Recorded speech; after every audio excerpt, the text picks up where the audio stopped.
이 분주하고 떠들썩한 삶 속에서도 여전히 경제적 압박으로 고생하는 이들이 있습니다. 그 중에는 중부지방의 가난한 시골 마을에 있는 작은 새방에서 남동생과 함께 사는 22세의 NGC 마이라는 젊은 여성도 있습니다. 5년 전 사고로 부모님을 잃은 후 그녀는 가족의 유일한 가장이 되었습니다. 메이아의 매일은 삶과의 싸움이지만 그녀의 눈은 여전히 신뢰로 빛나고 어려움이 꺾을 수 없는 강인한 생명력을 보여줍니다. 두 자매가 사는 방에는 낡은 물건 몇 개 외에는 아무것도 없습니다. 작은 부엌 구석에는 찌그러진 냄비와 금이 간 그릇 몇 개가 있습니다. 책상 위에는 메이가 8학년 학생인 남동생 퀴시 후이를 위해 아껴서 산 책들이 쌓여 있습니다. 어려운 환경 속에서도 메이는 두 사람의 꿈을 지키는 방법으로 후이의 식사와 책 한 페이지, 한 페이지를 매일 아침 메이는 낡은 자전거를 타고 10km 이상을 달려 도시의 작은 커피숍에서 일합니다. 뜨거운 햇살 아래나 장대비가 내리는 날에도 그 자전거는 여전히 꾸준히 굴러가며 작지만 강인한 소녀를 태우고 다닙니다. 커피숍은 메이가 더 나은 내일에 대한 작은 희망을 두는 곳입니다. 그러나 그곳에서 그녀는 적지 않은 어려움에 직면해야 합니다. 가게 주인인 텀 씨는 엄격한 여성으로 직원들을 거의 칭찬하지 않습니다. 메이와 동갑내기인 동료 라는 항상 메이를 곤란하게 만들려고 합니다. 레이는 고객들이 메이에게 주는 애정을 질투하여 자주 불쾌한 태도를 보이고 심지어 비꼬는 말을 하기도 합니다. 그럼에도 불구하고 메이는 여전히 미소를 잃지 않습니다. 고객들은 그녀의 헌신적인 태도뿐만 아니라 눈빛과 사소한 몸짓에서 나오는 진심 때문에 그녀를 사랑합니다. 메이는 종종 일을 일찍 끝내고 집에 돌아와 남동생을 위해 저녁을 요리하려고 노력합니다. 매일 밤 희미한 노란 불빛 아래에서 그녀는 여전히 낡은 옷을 수선하며 후이가 학교에서 있었던 이야기를 듣습니다. 메이의 삶은 일과 책임 사이의 규칙적인 순환입니다. 그러나 그 반복 속에서 그녀의 사랑과 인내는 모든 어려움을 극복하도록 두 자매를 연결하는 끈이 됩니다. 메이아에게는 후이의 웃는 모습을 보는 것만으로도 모든 어려움이 아침 햇살 앞에 이슬처럼 사라집니다. 아마도 어딘가에서 운명은 여전히 이 소녀를 조용히 관찰하며 그녀에게 놀라운 선물을 줄 날을 기다리고 있을 것입니다. 그러나 지금 이 순간 메이는 자신의 삶이 곧 놀라운 전환점을 맞이할 것이라는 사실을 전혀 알지 못합니다. 이른 아침부터 비가 내렸고 굵은 빗방울이 떨어져 도시의 길은 마치 습한 안개 속에 잠긴 듯 했습니다. 메이는 여느 때처럼 낡은 자전거를 타고 커피숍을 향해 가고 있었습니다. 비가 차갑게 스며들었고 이미 여러 군데 찢어진 우비는 물이 몸으로 스며드는 것을 막을 수 없었지만 메이는 신경 쓰지 않았습니다. 그녀는 단지 제 시간에 가게에 도착하기를 바랐습니다. 교차로에 가까워졌을 때 그녀는 갑자기 길가에 웅크리고 있는 노파를 보았습니다. 하얀 백발이 움푹 파인 얼굴에 달라붙어 있었고 떨리는 두 손은 이미 물에 번진 복권을 꼭 쥐고 있었습니다. 지나가는 사람들은 바빴지만 아무도 돌아보지 않았고 그들의 눈은 노파를 마치 보이지 않는 그림자처럼 스쳐 지나갔습니다. 무언가가 그녀에게 자전거를 멈추라고 재촉했습니다. 할머니, 괜찮으세요? 노파는 고개를 들었고 비 때문인지 아니면 어떤 고통 때문인지 붉어진 눈으로 고맙구나. 할머니는 여기서 온종일 앉아 있었는데 비가 너무 많이 와서 아무도 복권을 사지 않았어 라고 말했습니다. 그녀의 목소리는 쉰 듯했고 힘이 없었습니다. 메이는 빗물이 얼굴에 튀는 것도 신경 쓰지 않고 앉아서 할머니, 걱정 마세요. 제가 몇 장 살게요. 할머니는 마른 곳에 가서 앉으세요. 여기 서 있으면 비 맞아서 추워요. 라고 말했습니다. 노파는 감동하여 늙은 손으로 메이의 손을 잡고 나는 옐라고 해. 혼자 살고 친척도 없고 하루하루 복권을 팔며 살고 있어. 그런데 요즘 다리에 힘이 없어서 언제까지 버틸 수 있을지 모르겠어. 라고 말했습니다. 메이가 위로의 말을 더하려고 할 때 한 그림자가 휙 지나가더니 노파의 손에 있던 복권을 낚아챘습니다.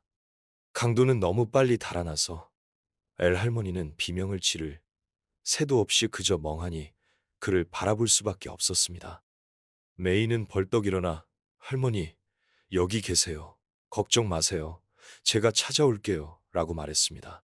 그녀는 더 생각할 겨를도 없이 낡은 신발이 이미 물에 젖어 미끄러운데도 불구하고 강도를 쫓아 달렸습니다. 마침내 좁은 모퉁이를 돌아서 메이는 그를 막아섰고 돌려줘. 할머니 거야. 라고 말했습니다. 그녀의 목소리는 빗속에서 단호하면서도 분노로 가득 차 울려 퍼졌습니다. 메이는 헐떡이며 빗물이 온몸을 적시는 것도 아랑곳하지 않고 복권을 가슴에 꼭 껴안았습니다. 돌아왔을 때 엘 할머니는 울고 있었습니다. 얘야, 왜 그렇게 어리석니? 무슨 일이라도 생겼으면 어쩔 뻔했어.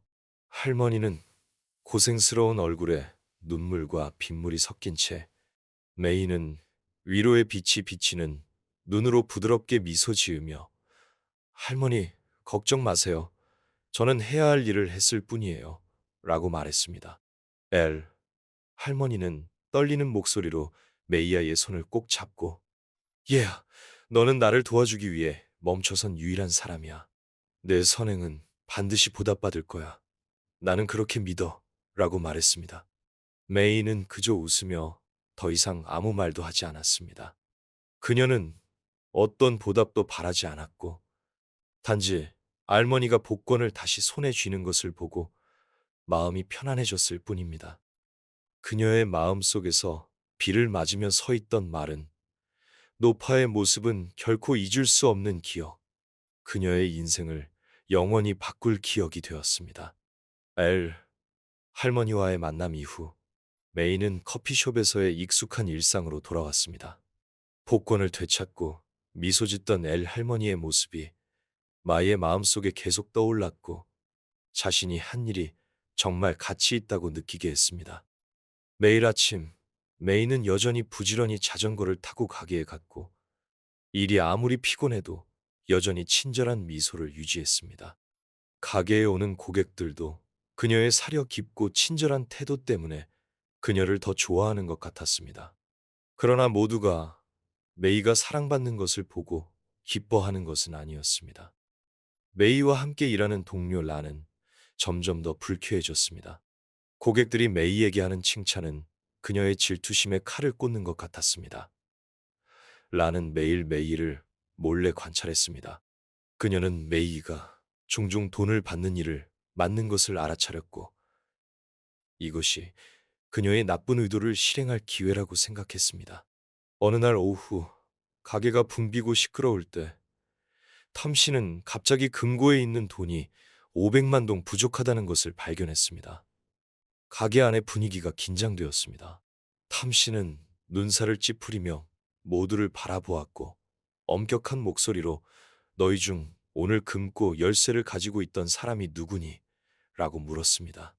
렌은 즉시 메이를 가리키며 메이 언니만 열쇠를 가지고 있었어요. 그리고 언니가 금고 근처에서 몰래 뭔가를 하는 것도 봤어요. 라고 말했습니다. 메이는 깜짝 놀랐고 목이 맨 듯했습니다. 저는 그저 평소처럼 고객이 준 돈을 금고에 넣었을 뿐이에요. 메이의 목소리는 떨렸지만 그녀의 눈은 여전히 결백함으로 가득했습니다. 우리가 확인해보면 알 수 있겠지. 렌이 턱을 치켜들며 말했습니다. 만약 안 했다면 언니가 무서워할 이유가 없잖아요. 텀 씨가 메이의 가방을 열었고 없어진 돈과 정확히 일치하는 금액이 들어있는 봉투가 그 안에 있는 것을 보고 모두가 얼어붙었습니다. 메이는 얼음물통에 방금 빠진 것처럼 몸이 굳었고 손은 차가웠습니다. 아니, 그럴 리가 없어요. 이 돈은 제 것이 아니에요. 그러나 아무도 메이의 말을 듣지 않았습니다. 텀 씨는 고개를 저었고 실망감이 그녀의 얼굴에 분명히 드러났습니다. 메이, 네가 이런 짓을 할 줄은 몰랐어. 오늘부터 너는 더 이상 여기 나올 필요 없어. 사장님, 저는 안 훔쳤어요. 저는 안 그랬어요. 주위의 시선이 메이에게 쏟아졌고 의심과 냉담함이 가득했습니다. 메이는 추적추적 내리는 오후 비를 맞으며 커피숍을 떠났고 눈앞의 모든 것이 흐릿했습니다. 그것이 빗물 때문인지 아니면 그녀의 눈물 때문인지 알 수 없었습니다. 그녀의 마음은 무거웠습니다. 누명을 썼고 일자리를 잃었고 그리고 최악은 자신이 무죄임을 증명하기 위해 무엇을 해야 할지 모르겠다는 것이었습니다. 소문은 순식간에 동네 전체에 퍼졌습니다.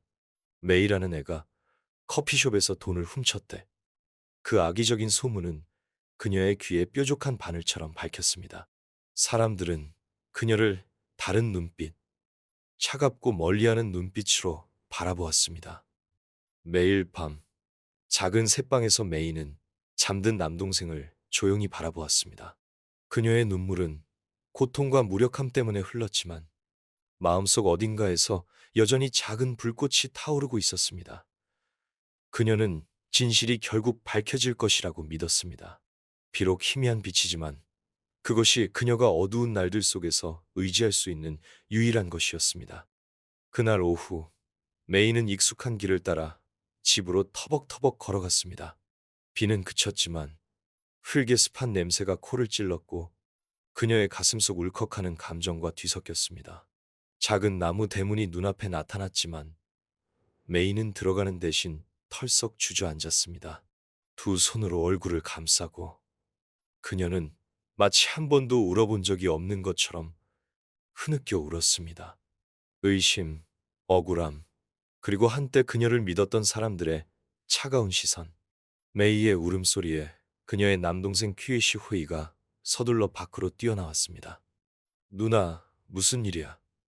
왜 그래? 그는 누나가 그렇게 약해진 모습을 본 적이 없었습니다. 메이는 눈물을 닦으려고 애쓰며 힘없이 미소 지었습니다. 아무것도 아니야. 그냥 좀 피곤해서 그래.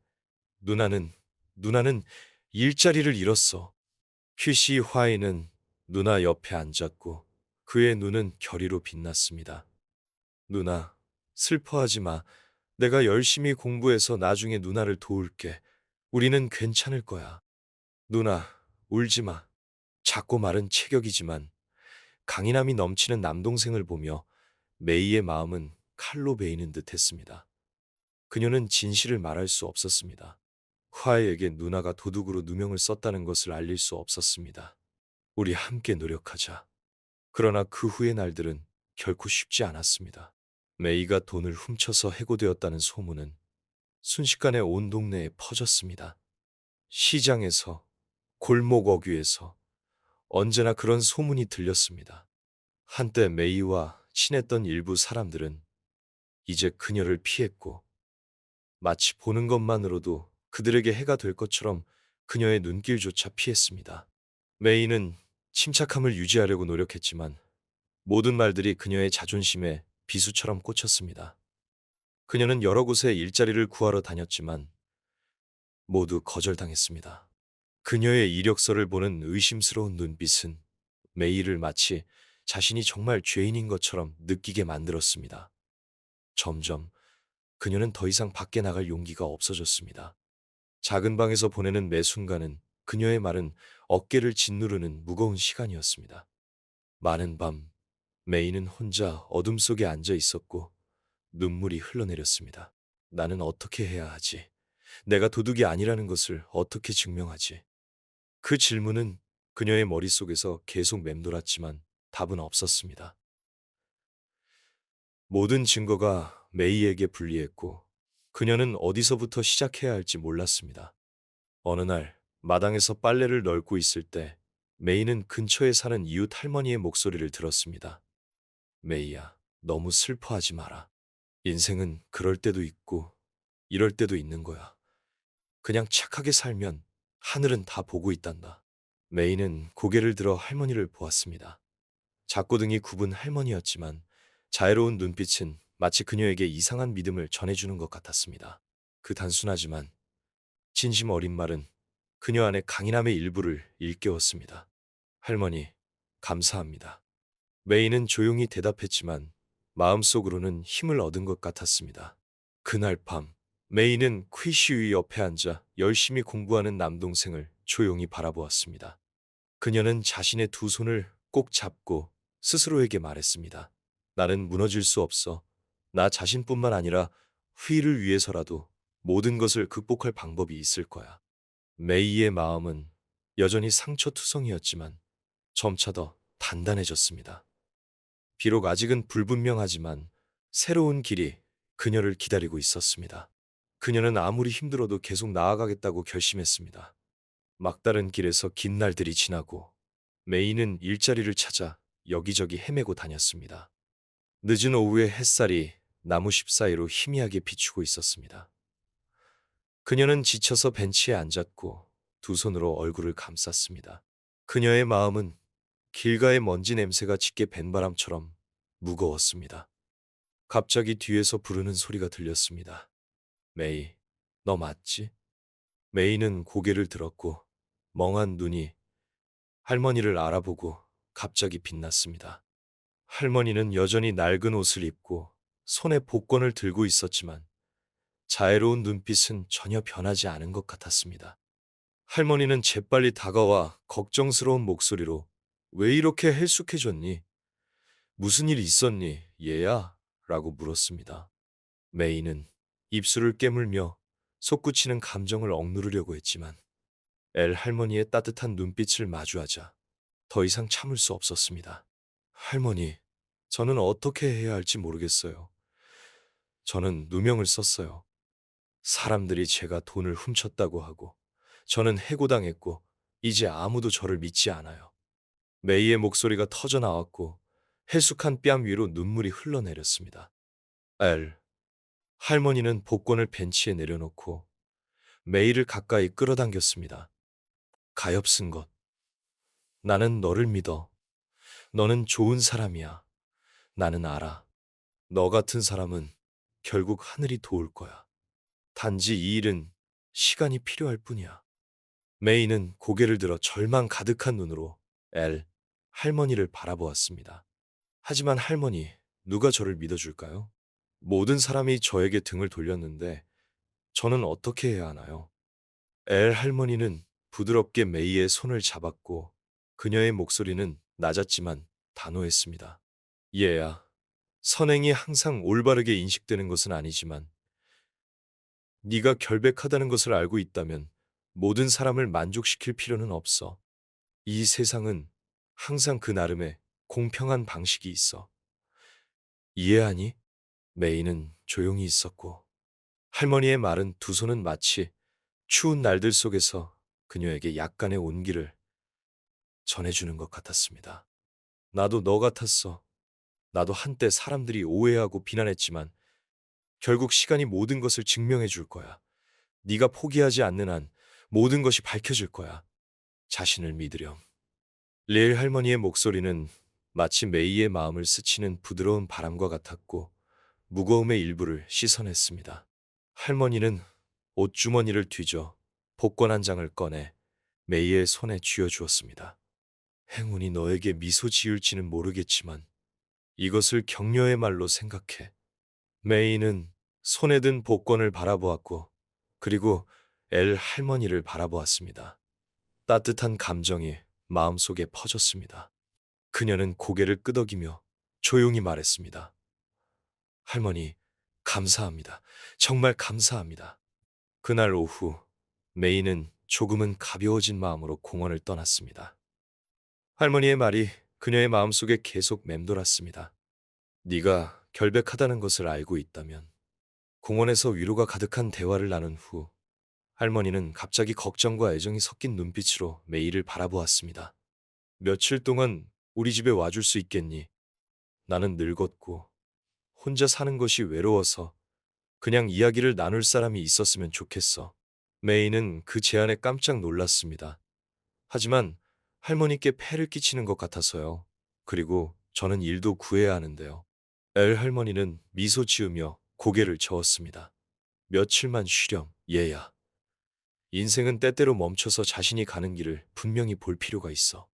네가 외로운 할머니를 도와준다고 생각해. 알겠지? 할머니의 목소리는 따뜻하고 단호해서 메이는 거절할 수 없었습니다. 네, 그렇게 하신다면 할머니와 함께 갈게요. 도심에서 엘, 할머니의 집까지 가는 길은 멀지 않았지만 메이는 분명한 변화를 느낄 수 있었습니다. 아스팔트 도로는 점차 양쪽에 푸른 나무가 늘어선 작은 골목길로 바뀌었습니다. 골목길 끝에는 이끼로 덮인 낡은 기와지붕에 작은 집이 야생화로 가득한 마당 한가운데 조용히 자리 잡고 있었습니다. 할머니는 여기서 혼자 사세요. 메이가 안으로 들어가면서 물었습니다. 알 할머니는 다정하게 웃었습니다. 그래, 혼자지만 그렇게 외롭지는 않아. 나는 나무와 새들을 친구로 삼고 있고 이제 너도 있으니 얼마나 기쁘니. 집은 크지 않았지만 깨끗하고 아늑했습니다.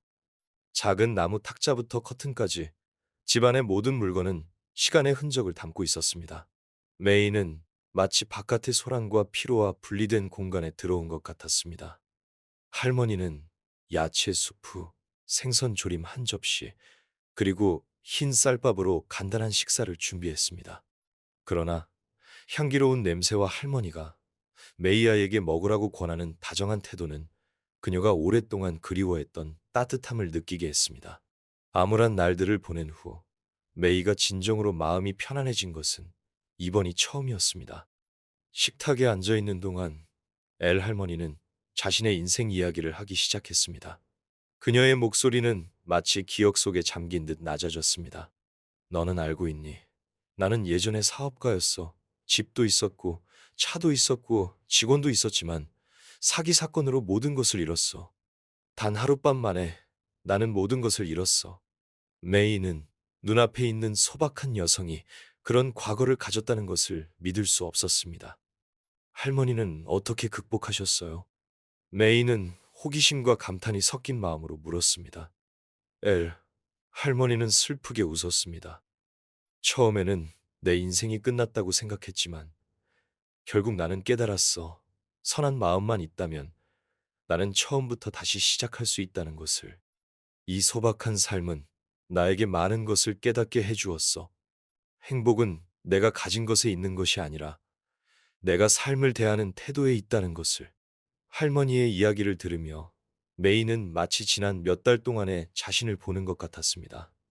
깊은 공감이 그녀의 마음속에 솟아올랐습니다.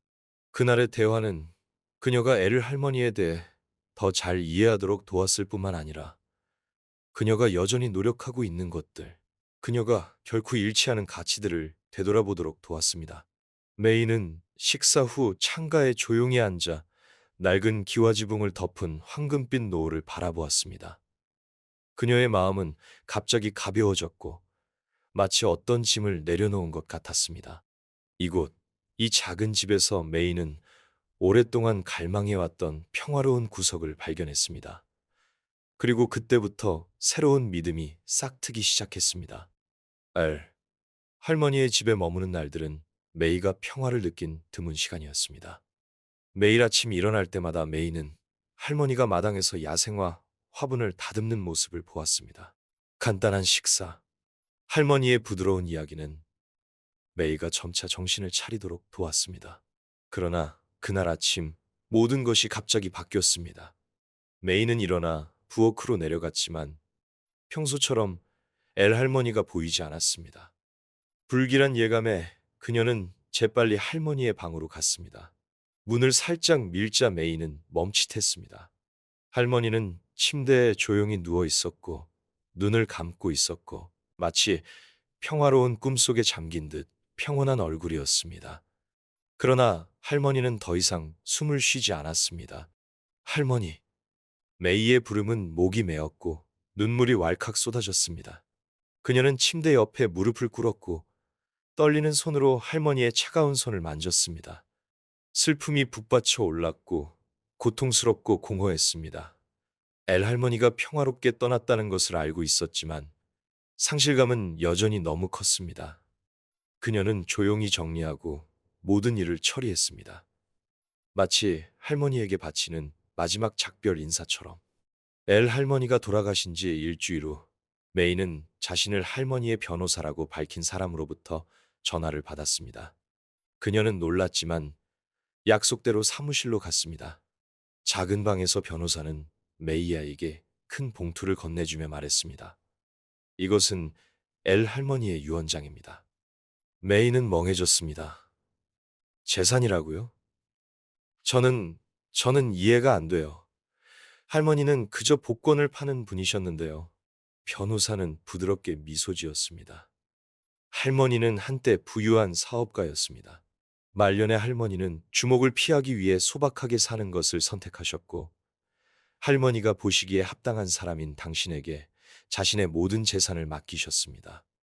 메이는 봉투를 열었고 그 안에는 도심에 있는 큰 집과 그녀의 인생을 바꿀 수 있을 만큼 충분한 예금 통장이 들어있다는 유언장이 있었습니다. 메이아의 심장이 세차게 뛰었습니다. 그녀는 손편지를 펼쳤고 엘 할머니의 단단한 필체가 나타났습니다. 메이아이에게 너는 급이 오던 날 나를 구했어. 행동뿐만 아니라 너의 마음으로. 나는 너의 진실함, 강인함, 그리고 선함을 보았어. 이 재산은 다른 누구도 아닌 너에게 남긴다. 왜냐하면 나는 네가 그것을 좋은 일에 사용할 줄 아는 사람이라고 믿기 때문이야. 잘 살고 네가 나에게 그랬던 것처럼 그 선함을 다른 사람들에게 전파하렴. 사랑한다, 엘 할머니가. 그 글을 읽으며 메이는 다시 눈물을 흘렸습니다. 엄청난 재산 때문이 아니라 엘 할머니의 마음 때문이었습니다. 그녀는 당황스럽고 감동적이고 그리고 감사했습니다. 할머니의 선행은 그녀의 인생을 구했을 뿐만 아니라 비록 작더라도 친절한 행동은 항상 돌아온다는 것을 그녀에게 상기시켜 주었습니다. 메이는 편지를 들고 창밖을 바라보았습니다. 햇살이 창문을 통해 들어와 따뜻하고 밝았습니다. 그녀는 깊이 숨을 들이쉬며 스스로에게 조용히 약속했습니다. 할머니, 잘 살게요. 할머니의 뜻을 결코 저버리지 않을게요.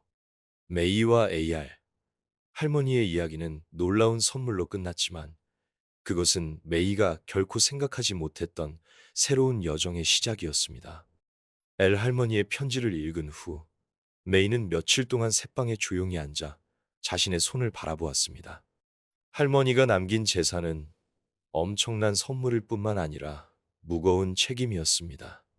그녀는 그 신뢰를 저버리지 않기 위해 무엇을 해야 할지 스스로에게 물었습니다. 우선 메이는 돈의 일부를 사용하여 두 자매의 작은 집을 수리하기로 결정했습니다. 그녀와 퀴유시 화이가 많은 어려운 날들을 보냈던 낡은 집은 이제 더 크고 쾌적한 새 집으로 바뀌었습니다. 집의 벽은 밝게 칠해졌고 퀴유시 화이를 위한 작은 학습 공간이 세심하게 준비되었습니다. 이사하는 날, 화이는 마치 큰 선물을 받은 아이처럼 집안을 뛰어다니며 기뻐했습니다. 누나, 우리 집 너무 멋져. 나중에 누나를 돌볼 수 있도록 정말 열심히 공부할게. 화이의 말에 메이는 미소 지었고 그녀의 마음은 그 어느 때보다 따뜻했습니다. 메이는 또한 남동생을 도시의 좋은 학교에 보냈습니다. 그녀는 화이가 두 자매가 겪었던 어려움에 더 이상 얽매이지 않고 더 넓은 미래를 가질 자격이 있다고 믿었습니다. 그러나 그것에 그치지 않고 메이는 재산의 일부를 사용하여 작은 식당을 열기로 결정했습니다. 그녀는 예전에 자신과 같은 사람들, 삶의 어려움을 겪으면서도 여전히 정직함을 유지하는 사람들에게 일자리를 제공하고 싶었습니다. 식당은 희망식당이라는 이름으로 지어졌고 사업뿐만 아니라 어려운 사람들을 돕는 것을 목표로 했습니다. 개업날 메이는 한부모 가정, 고령의 노동자, 그리고 어려운 환경에서 갓 벗어난 청년들을 고용했습니다. 메이가 재산을 상속받았다는 소문은 순식간에 퍼졌습니다. 그녀가 이전에 겪었던 비방과 누명은 점차 가라앉기 시작했습니다. 한때 그녀를 조롱하고 의심했던 일부 사람들은 이제 돌아와 수줍게 사과했습니다. 메이야, 예전에는 내가 너를 믿지 않았지만 이제는 네가 좋은 사람이라는 것을 알겠어. 메이는 그저 미소 지었습니다. 그녀는 아무도 비난하거나 원망하지 않았습니다.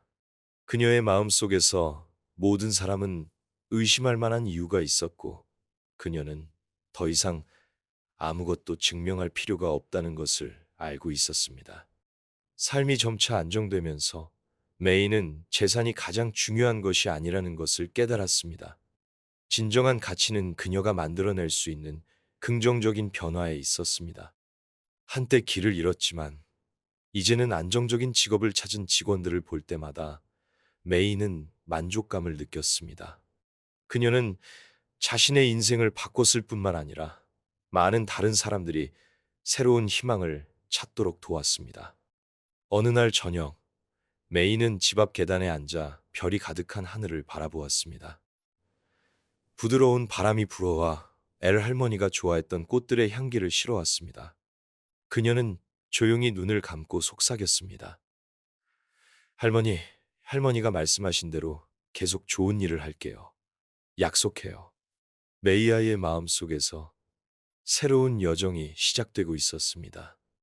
자신만을 위한 삶이 아니라 주변 사람들을 위한 삶을 사는 여정. 어딘가에서 엘 할머니는 자신의 선택에 만족하며 분명히 미소 짓고 있을 것입니다. 메이아의 삶은 폭풍우 같았던 날들을 지나 점차 안정되었습니다.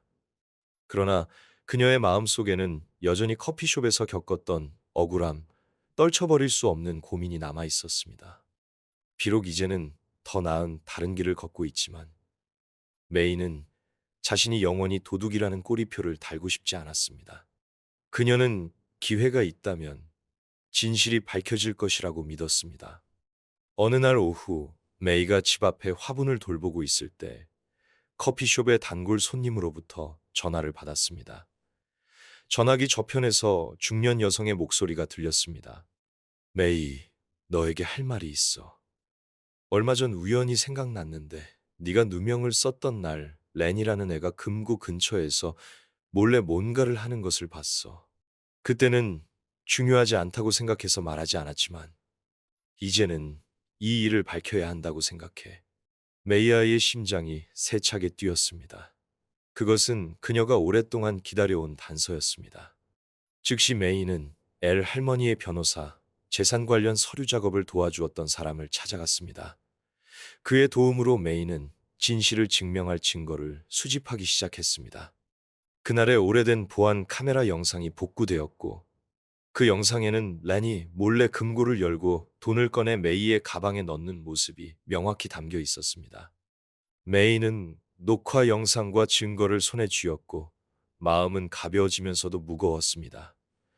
그녀는 문제를 일으키고 싶지 않았지만 진실은 밝혀져야 했습니다. 그녀는 자신이 일했던 커피숍에 들어섰습니다.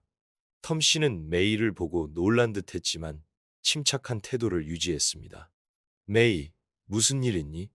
메이는 영상을 테이블 위에 올려놓고 부드럽지만 단호한 목소리로 말했습니다. 텀 사장님, 이것을 보셔야 할 것 같아요. 저는 사람들이 저에 대해 생각했던 그런 짓을 하지 않았어요. 텀 씨는 영상을 틀었습니다. 화면에 영상이 나오자 텀 씨의 얼굴은 놀라움에서 경악으로 변했습니다. 그녀는 메이를 보았고 그리고 멀지 않은 곳에 서서 고개를 푹 숙이고 있는 란을 보았습니다. 란, 너는 이 일에 대해 어떻게 설명할 거니? 란은 울음을 터뜨렸습니다. 저는 죄송해요. 저는 메이 언니가 질투났어요. 모두가 언니를 좋아해서 저는 그냥 언니가 해고되기를 바랐어요. 일이 이렇게까지 커질 줄은 몰랐어요. 텀 씨는 한숨을 쉬었고 그녀의 눈에는 실망과 분노가 뒤섞여 있었습니다. 너는 메이아에게 상처를 주었을 뿐만 아니라 가게의 명성에도 해를 끼쳤어. 메이는 조용히 서서 란을 침착한 눈으로 바라보았습니다. 그녀는 텀 씨를 향해 차분한 목소리로 말했습니다. 저는 단지 진실이 밝혀지기를 바랐어요. 저는 모든 사람이 제가 그런 짓을 하지 않았다는 것을 이해하기를 바랍니다. 텀 씨는 메이를 보았고 그녀의 눈에는 후회의 빛이 비쳤습니다. 메이, 미안하다. 나는 너를 믿지 않았고 성급하게 너를 탓했어. 너의 명예를 회복시켜 주겠다. 아니면 네가 원하는 것은 무엇이든. 메이는 고개를 저으며 엷은 미소를 지었습니다. 괜찮아요. 저는 단지 모든 일이 마무리되기를 바랄 뿐이에요. 누구나 실수를 할 수 있고 단지 그들이 그것을 깨닫고 바로잡으면 돼요. 그녀는 란을 향해 돌아섰고 그녀의 눈에는 더 이상 분노가 아니라 관용이 가득했습니다. 렌, 인생은 우리에게 불공평할 수 있지만 그렇다고 해서 우리가 다른 사람에게 불공평하게 행동할 권리가 있는 것은 아니야. 이 일에서 교훈을 얻기를 바라. 레이는 고개를 푹 숙인 채 흐느끼며 말했습니다. 죄송해요, 메이 언니. 정말 죄송해요. 메이는 커피숍을 떠났고 그녀의 마음은 마치 무거운 짐을 내려놓은 것처럼 가벼웠습니다. 집으로 돌아오는 길에 그녀는 높고 푸른 하늘을 올려다 보았고 햇살이 나무십 사이로 비추고 있었습니다. 오랜만에 처음으로 그녀는 자신이 진정으로 해방되었다고 느꼈습니다.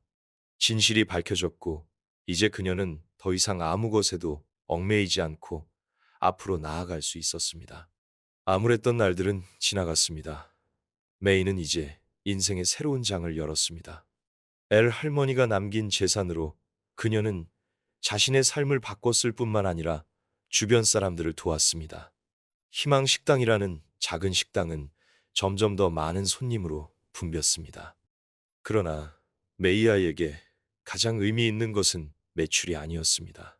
그녀의 식당은 이제 어려운 사람들, 한부모 가정, 더 이상 힘든 노동을 할 수 없는 노인들, 또는 인생에서 길을 잃었던 젊은이들에게 일자리를 제공하는 곳이 되었습니다.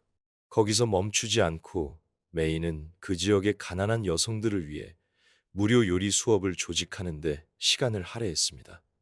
그녀는 그들에게 직업을 주는 것이 그들의 삶을 책임질 기회를 주는 것이라고 믿었습니다.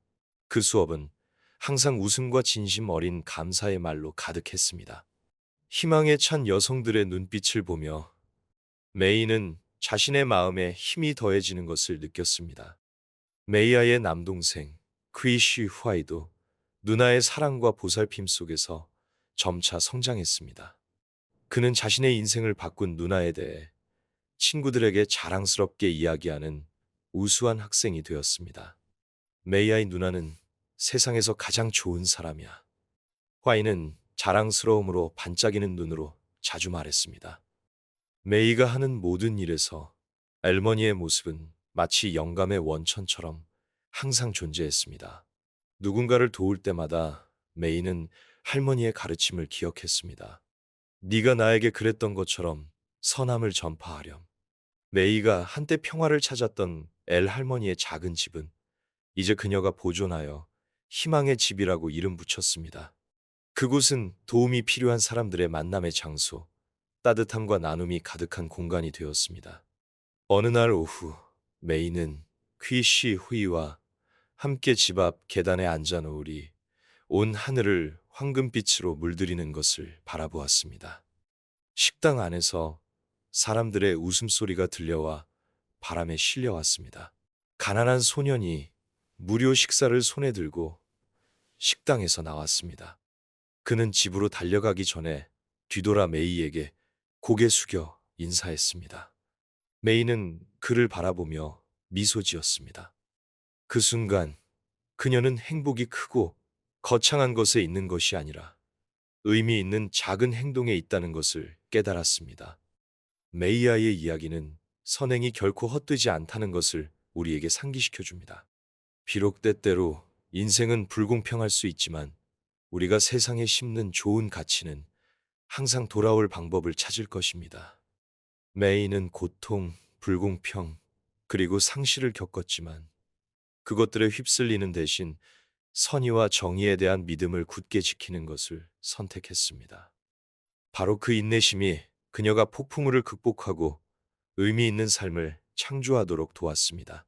이 이야기는 또한 우리에게 행복이 우리가 소유한 것에 있는 것이 아니라 우리가 나누는 방식에 있다는 것을 가르쳐 줍니다.